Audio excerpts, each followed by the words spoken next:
Today we're going to be looking at the writing process.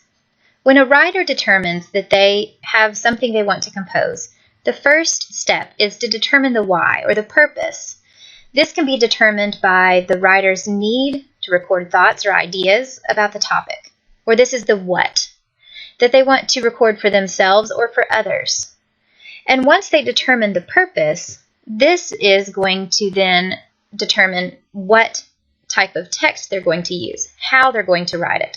So, for example, if someone is wanting to write a friendly letter to a friend or a family member, then the purpose is to obviously share ideas or their things about their life with that family member or friend.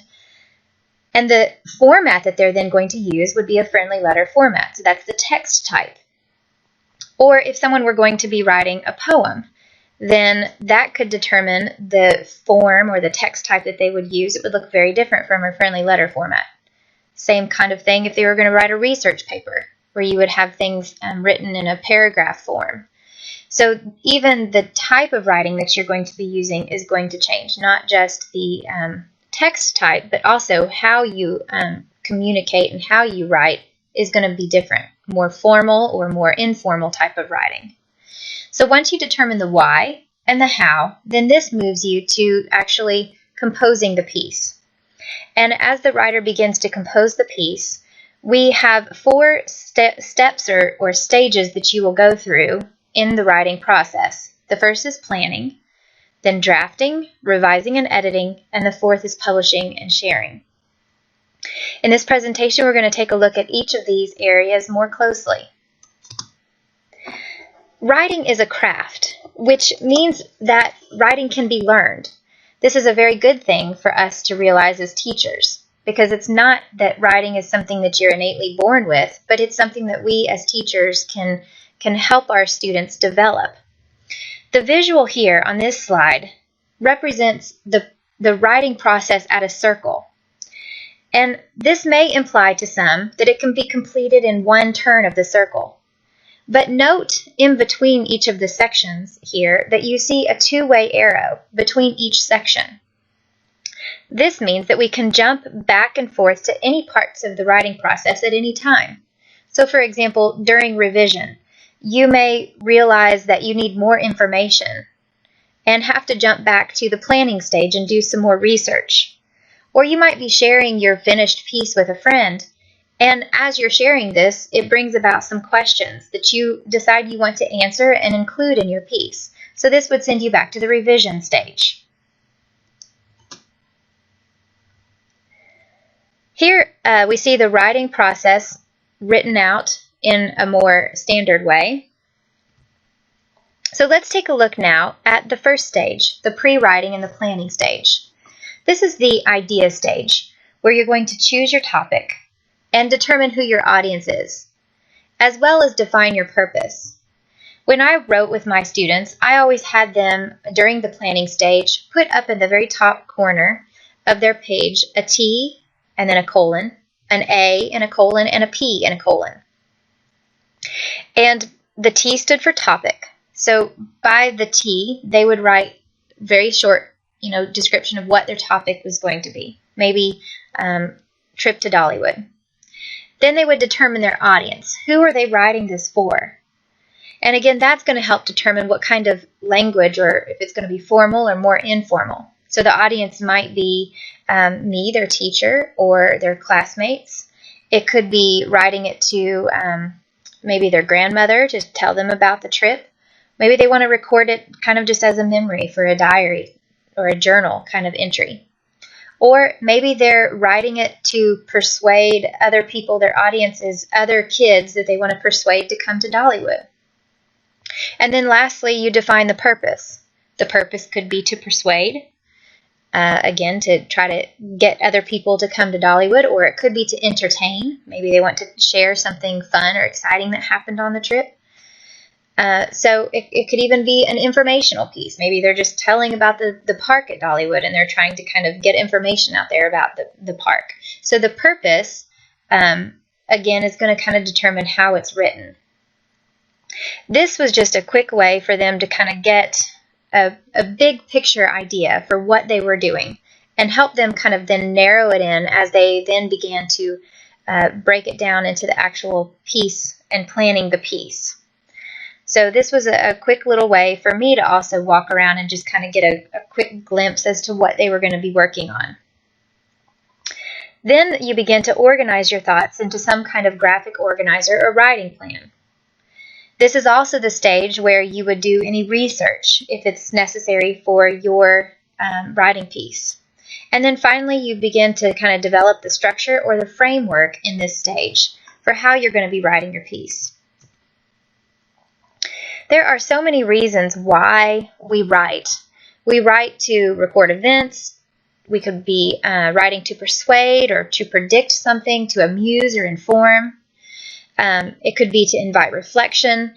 And here on this chart, you see several different reasons why we write and some examples of each type of purpose.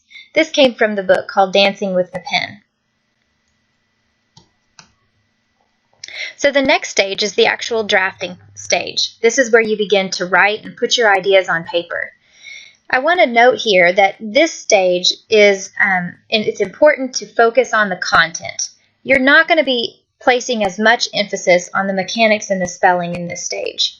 You have children that will be using invented or experimental spelling during this stage, so you don't want them to get so caught up on the mechanics of the writing that they lose the content and the writing ideas seem to kind of stop flowing because they're so concerned about how they're writing, spelling and grammar and those types of things. I do want to caution you, though, because it's very important for us still to set it as an expectation that students still use what they know when they're drafting. So we don't want them just to kind of not even think about what they're doing. So, if they're spelling something that they should know how to spell, you want them to try to spell it correctly so that we don't get some bad habits instilled in them. But you just don't want to kind of stifle their writing if you've got a student that's going to become overly concerned about those things. But it is very important to make sure that you are still setting those expectations that if they know they're supposed to capitalize the first letter of a sentence, then they should be in the practice of doing that. They know they're supposed to punctuate, then they should be in the practice of doing that.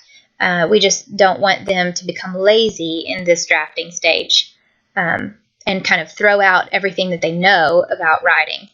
We want them to incorporate that into their drafting stage. In the revising and the editing stage, we look at two different elements. Many people think that revising and editing are the same thing and they're synonymous, but that's not true. They're two completely different areas. The first is revising. This is when you go back through the piece and you're making changes to the actual writing content. You might be taking things out or adding things back in, but it's looking at the actual writing and trying to have it make a good flow and be an effective, productive piece. Note also that back in the drafting stage, you'll be doing revising in that stage as well. When I write, a lot of times I write a couple sentences and then I go back and I reread what I've written so far and I kind of see the flow before I continue writing. So you're actually revising in that stage as well. But when you get to this stage of revision, you are going to be looking at the completed piece and looking back through to make sure that it matches what you had originally planned and to make sure that, as I said, it has a good flow. And then in editing, in editing part, you're going to be looking only for some of those grammatical things, the spelling and the mechanical errors. So that's where you're looking at that, making the piece easier for your reader to read by correcting those mistakes. In your book, No More I'm Done, there's some strategies that she's used for revising and editing or revising pieces.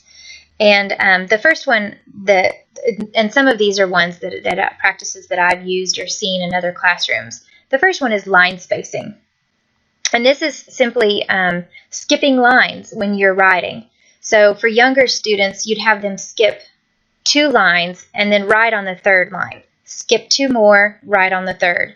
Skip 2 more lines, write on the 3rd. So they're writing on every 3rd line. For older students in 2nd, 3rd grade and beyond, you're going to have them start just skipping 1 line. So write, skip a line, write, skip a line. And the value in doing this is it allows students to have space to go back and make revisions or to add in the spelling corrections. If you're writing on every single line of the page, then students won't have room to go back in and do those revisions. So we made it a practice with our students to always make sure they were skipping lines. And this was great because then it was helpful for making revisions, and it also encouraged students to make revisions. The next one is spider legs, and you can find these in detail, as I said, in your No More I'm Done book. But the spider legs is just basically writing on a separate piece of paper and then cutting that strip and taping it where you want it to go. So it just kind of folds in on the paper like you have little legs sticking out wherever you needed to make those revisions. An asterisk would be just kind of a place marker. So if you come to a piece in the story and you've added in quite a bit, you don't have room to write it in, you can put a little asterisk there. And then the piece that you want to add in could be at the end of the story. So when you go to do your publishing, you'll know when you get to that asterisk, you need to flip to the back, find your revision piece, and add that into the story at that point. And then surgery can be used when you've got a piece that just has quite a bit of work that needs to be reorganized or restructured. So you can literally just cut apart each of the sentences and rearrange and then tape it back the way you want it to go. Conferencing with young writers is a really important piece to the writing process. And this can be done in several different ways. The first is through teacher conferencing with small groups or with individuals. And this is gonna change determined on your needs and your students' needs. So it might be that some days you're meeting with small groups and other days you're meeting with individual students. Conferencing is something that you really just are going to have to use a trial and error approach in your classroom to see what works best for you. I've seen it done so many different ways, and I personally have done it different ways and found them all to be successful at different points and times, again, depending on the needs and the purposes.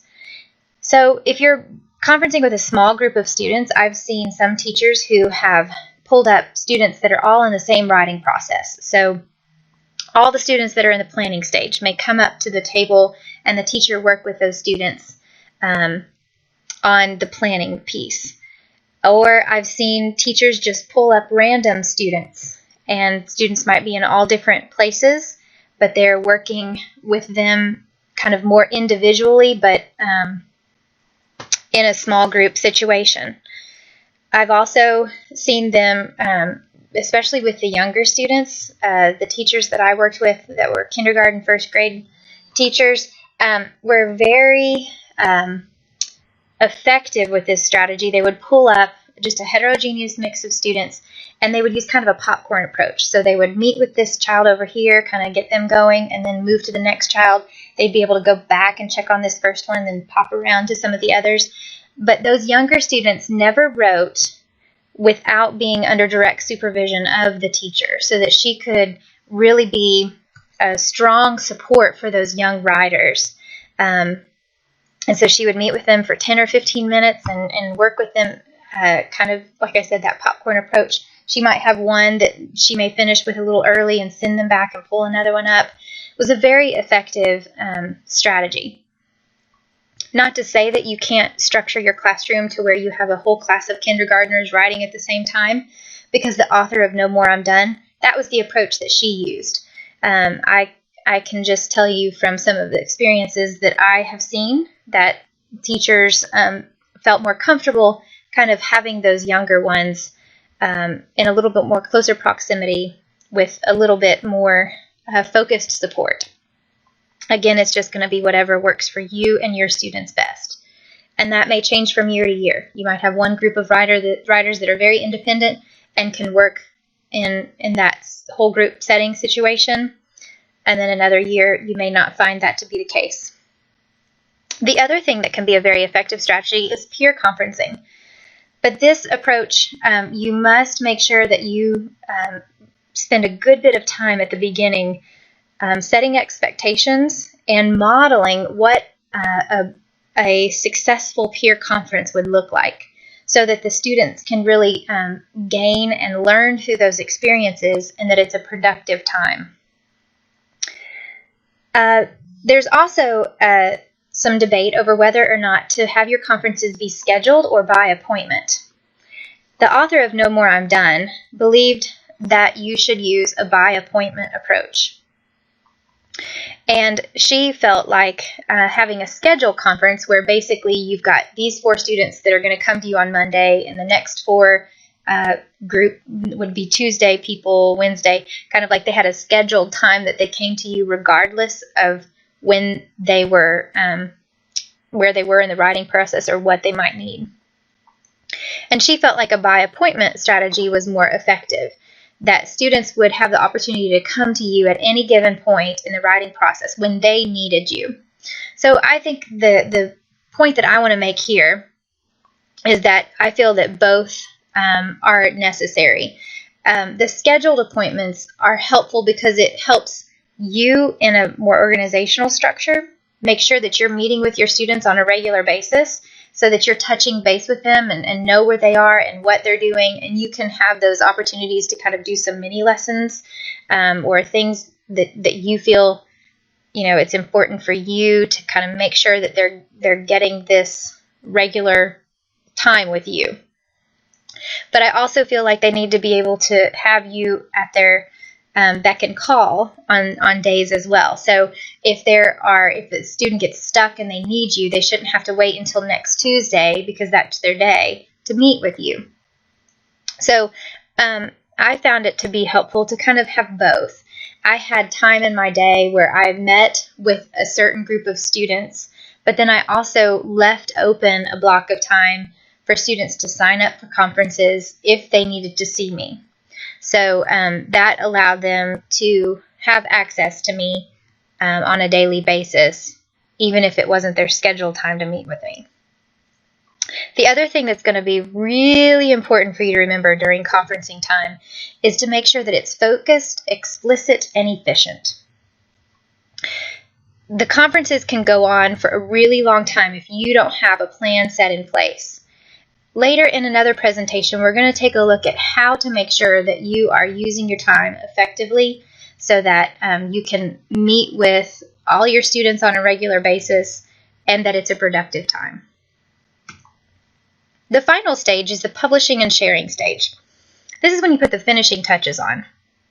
A lot of times you will include illustrations, things like that, allowing the children to kind of add some special touches with it. You also want to make sure that the students are able to share it with their intended audience.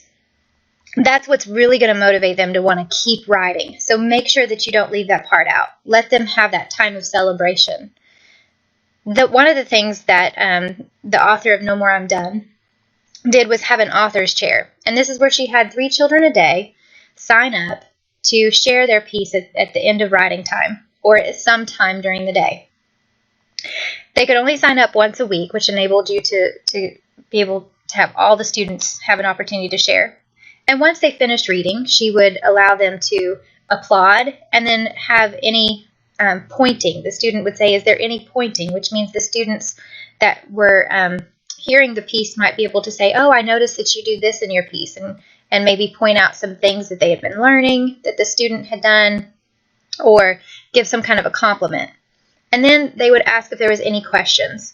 Opportunity to maybe, ask some further questions about the story, or to ask the writer how they did something, to kind of share some knowledge of the writing structures that the student put in their piece. The last thing I want to note on this slide is that not every piece needs to be published or shared. A lot of people, and teachers, me included, used to feel a lot of stress that if students started a writing piece that they had to finish it, had to publish it, had to share it, take it through the entire writing process. And it is extremely important that you do that on a regular basis, but know that you don't have to do that with every single piece, especially the younger ones that write so many pieces. You think about all writers today. There are writers out there that start things that never get it to publication. So just make sure you don't feel the stress and the pressure to ensure that everything gets published or shared. And the other element to that is sometimes sharing can just be reading it to someone else. They don't have to take it and make it into a published piece, but they can simply just read their story to someone else, and that can be a form of publishing as well. This is a really important element I think we need to understand, is that primary students should not copy over their work. I've seen so many teachers that will have these little guys write their draft, and then they have to turn around and write it all over again. And for many young children, the task of writing can be very laborious and tiresome for their little hands. So it's really important that you find other strategies for publishing and not having them copy things over every time they write it. Now, I do think that there is something to be said for children's writing, their own handwriting. So I would certainly make sure that you do this occasionally. Just make sure it's not overdone in every single piece. But if you can relate it to what we might have to do, if I told you you had to write a research paper that was 10 pages long, handwritten, and you did your entire first draft, and then I said, okay, now you need to copy it over again for a published piece. Use your best handwriting and make sure you don't make any mistakes in this one. Can you imagine how you would feel having to rewrite after you had just written that research paper, and then I tell you have to go and rewrite it again? How challenging that would be for you, and how you could, if I did then turn around the next day and said, okay, guess what we're going to do today? Today we're going to write another research paper. And this was a task that I made you do over and over and over again. Writing would become something that you dread. So instead of having them copy over their work all the time, find some assistants or volunteers to type the published piece for the child. Or you can do it yourself. I love the idea of having kind of a publishing station, a computer where the student can sit next to the publisher and read the story as he wants it to be published. The publisher needs to use proper conventions and try to keep the children's original language when possible. We don't want to lose their voice and their little character that they have in their story. So definitely I think sitting next to the child and being able to publish with an adult is a great strategy.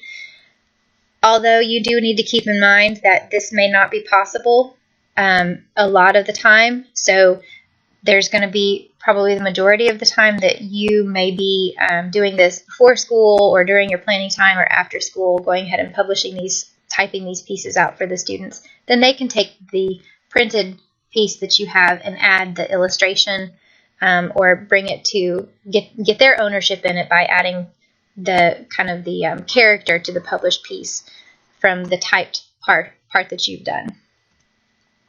So here's some ideas for publishing and sharing. You can create a class anthology or display their stories on a bulletin board. If you have a school news program or a morning announcement, let the students read their story there. Create a class newsletter and share the pieces there or post it on a website. You can have an author's tea or a coffee house. Make a class book around a single theme. My students love to do this, and they would keep the book then in our reading center or our library. They could go back to it and read it at any point. And then, things like giving it as a gift. This is a great thing to do. Just the joy that they have of sharing this with someone else really is going to motivate them to continue to want to write. And I also wanted to say that you can be very creative with how they publish their pieces. Allow them to really use their artistic abilities to create pieces that have a lot of character. So I can remember, for example, a student read me a story once where they had lost a tooth. and they cut out a huge tooth on a piece of construction paper, and then they pasted the typed story on top of the tooth. So just little things like that, instead of always having them just draw a picture with the story. Let them really encourage them to think about some other creative ways to share their work. This is probably going to start with you helping them with some ideas, and then once you kind of get them to think outside of the box, you'll be amazed at the ideas that they come up with. And again, that's really going to motivate them and excite them to be able to share and write more because they feel so proud of the work that they've completed.